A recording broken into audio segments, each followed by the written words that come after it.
cracking on to our special interest segment, which bit of fun this week. So no Group 1 racing this week, which is a bit of a downer. A little bit, but both the cards in Melbourne and Sydney are great. They're respectable. They are. You know, I can respect the jockeys that are turning out and the horses have pulling their socks up, putting their shoes on. Full respect to all connections. Yeah, absolutely. And, you know, if they're on, mate, you may as well have a go.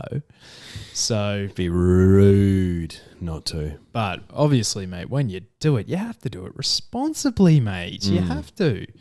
Let me just get this out of the way. So if gambling is a problem for you, mate, you have to, and you need to admit that, call the Gambling Help hotline on 1-800-858-858 or visit their website as well. So always remember, punters, to gamble responsibly. Touche. Anyway, our special interest segment with Ladbrokes this week, mate. Bit of fun. Something a little bit different. Yeah, it is a bit different. And I think in honour of the Grey Flash, Chautauqua, he's got a name. He's got a race named after him this weekend down south. So I was thinking, okay, the Grey Flash, obvious nickname for a grey horse who flashes by. You know, you don't have to be Einstein to put that together. And I was thinking this, there's a lot of great nicknames across Australian sport and international sport. Local sport all the time. You know, we're a country that really enjoys giving each other nicknames. You, for example, Hutcho. Hutch. DJ, Jonesy. Yep. Just a coupler. They're your more basic ones. Yeah. And I had a bit of a laugh at all the rugby league nicknames. Oh. They're pretty straightforward. They are. Milf, yep. One of the greats. Yep. Ryan Girdler, Girds. Yeah, the 8th. Yep. Darren Lockyer, Lockie. Alan Langer, Alfie. Wendell Saylor. Dell. Big Dell, maybe. So, rugby league isn't the best at giving players nicknames. God, no. Apart from maybe Staples for Mick DeVere. That is one of the great nicknames of all time. Huge nickname. We were pretty good at giving them nicknames. We were, but we thought we were good. So we're probably terrible. Yeah, we probably were. But anyway, so special interest this week is all about the best nicknames in Australian sport across multiple codes. According to us. Yeah. This is definitely not, a definitive list. No. And it's our domain. So that's completely fine. Oh, look, we've said it before. We'll say it again. This is our podcast, not yours. Yeah. But thanks for listening. Thanks for listening, though. Yeah. Please share. Please. Anyway. So to kick us off, this is a nickname given to two blokes, as far as I'm aware. Oh. Sauce. Oh, yes. So Stephen Silvani and Sean Marsh. So Steve Silvani is the son of Serge Silvani, who I believe just passed away. Oh, really? Not too long ago. Condolences. But yeah, so obviously Steve Silvani is a Carlton great. Yep. Believe his dad was too. Well, Steve Silvani was fullback of the century. Yeah, fullback of the century. Last century. Yeah. Not this century. That just wouldn't make any sense. The last one. So this century, I think it would be Daniel Merritt from just because of the pure amount of footy, Big Sauce. Oh, one of the great nicknames, Sauce Merritt. Yeah, there you go. He had to defend a lot of footy, didn't he? Mate, he had the iron fist. So many spoils. But yeah, obviously Steve is the son of Serge, so son of Serge, Sauce. And then I like Sean Marsh's more though. Yeah, because it's a nickname of a nickname. It's a layered nickname. It's like Nickception. Nicknameception. So Sean Marsh is son of Jeff Marsh. And you're thinking, son of Jeff, that'd be Sog, not Sauce. Sog.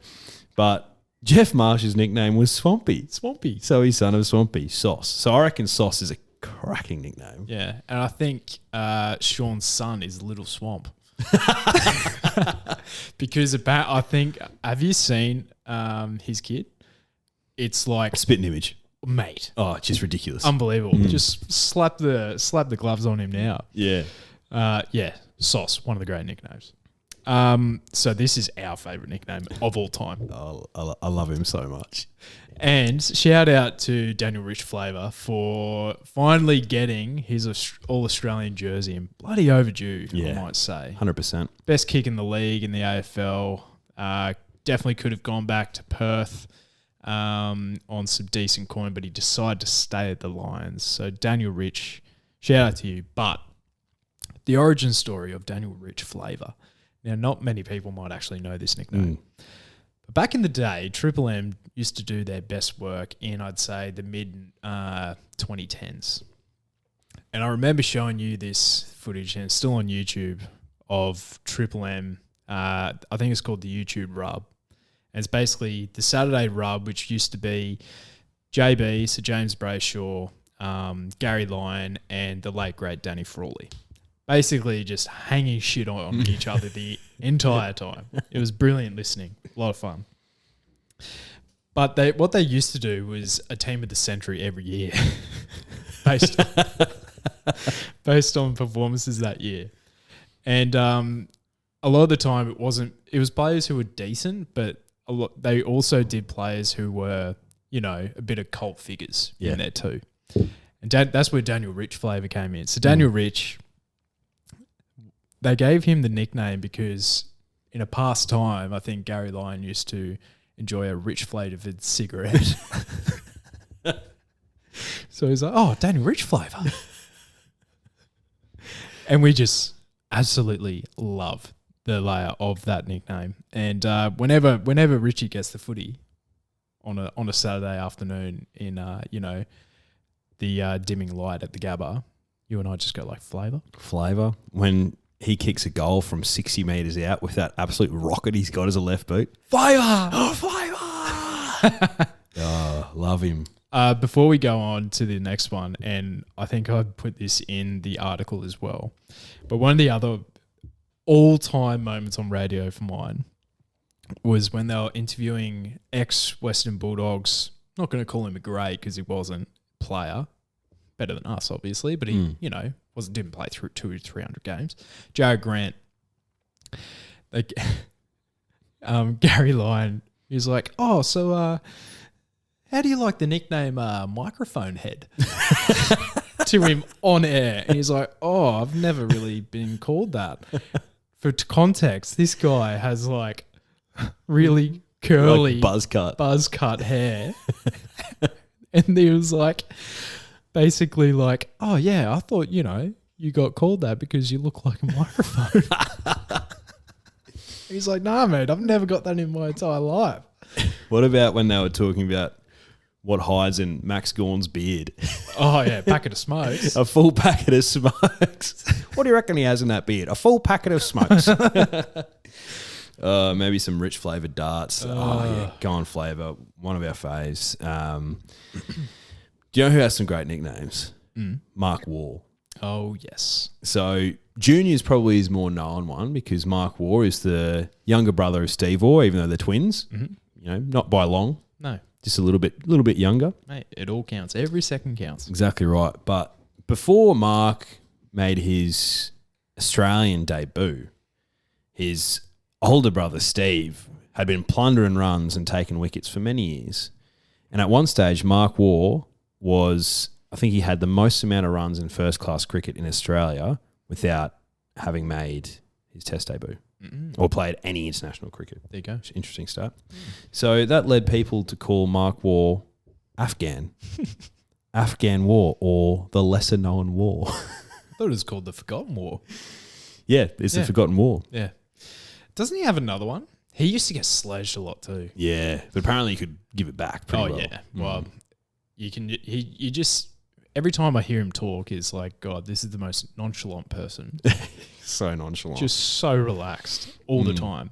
But yeah, I think he was hanging it on some batsman in a one day or something, and the batsman just quick as a Usain Bolt.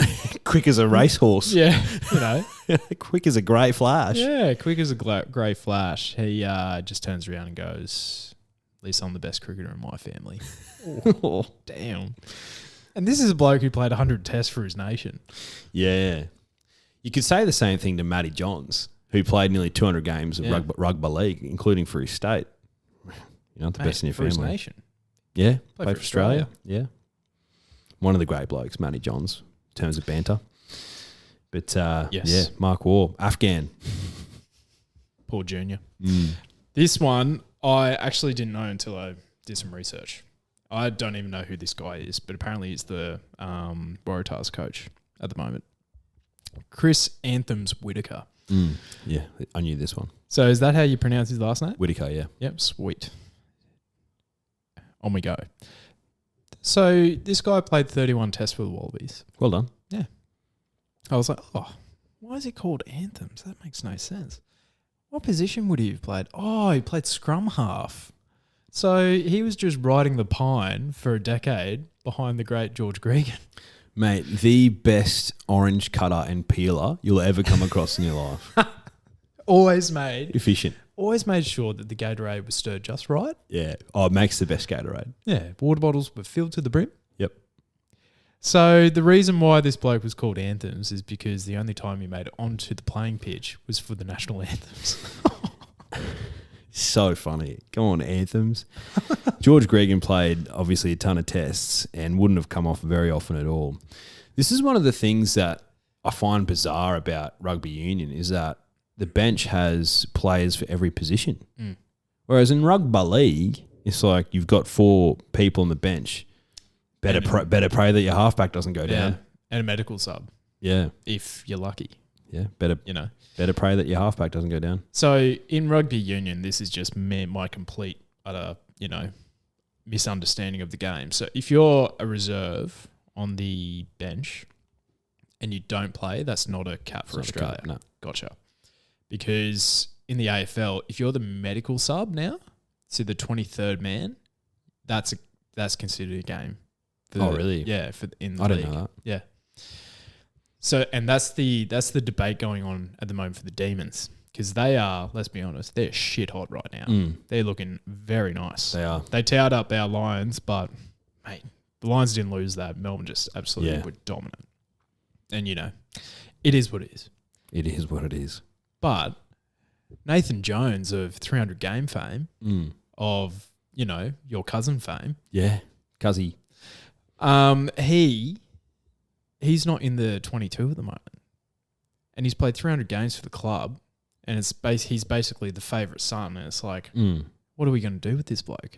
I think what they might do is put him in as the 23rd man if they get there. Yeah. Because he's been there, he's been through all the shit times there as well. Yeah. He's ridden all the waves. Yeah. So the Demons went on a massive losing streak, obviously. But I think the last final they won before they've been decent in the last few years was 2006. Right. And he was playing in that game. 300 games for the club. You kind of have to get him in there. Yeah, you do. But sport's made of fairy tales and sometimes it's not. I heard he's already heading to Perth just to be in the squad, but his wife is actually giving birth to twins. Was away. Sometimes you just gotta shake your head in bewilderment. Oh man, tough being tough being Jonesy at the moment, mate. Being a Jones isn't as easy as what I make it out to be. Honestly. Last one for me, Farlap. Yeah, the Red Terror, Bobby, Big Red, classic nicknames. Made me think about some other horses. Black Flash for Lonhro. Oh yeah. Nelly for Black Caviar. Betty. Mighty Mare for Winks. Betty was Mystic Journey. Yep. Yeah. Betty. Some really personal nicknames for horses. But I'm going to throw one in there that is not sport related whatsoever, but is the best nickname I've ever heard in my entire life. And I've probably told you about this. Please. So mum and dad grew up with a bloke who was missing half his ear. Guess what his nickname was? I have nothing. 18 months, because he's only got an ear and a half. Best nickname I've ever heard. That's good. 18 months. 18 months. That's funny. That's funny. But yeah, there you go. I also had a special mention. It's two actually. This is a nod in the direction of club sport. Yeah. And if anyone worth their salt playing club sport would have heard this around the clubhouse. But anyone who has a hyphenated last name, calling him two dads, Classic. is classic. No brainer. No brainer. But you can also flip it. So say our mate, Rob Gregg, you could call him no dads. Yeah, just a classic. You know. Because he doesn't have a dad. No. No last name. He has two first Two names. first names. Yeah, classic. So that's the segment, I Special believe. interest, yeah. Yeah. Thanks, Ladbrokes. Once again, TY. for your support. Yeah. No, one of the great bookies of all time.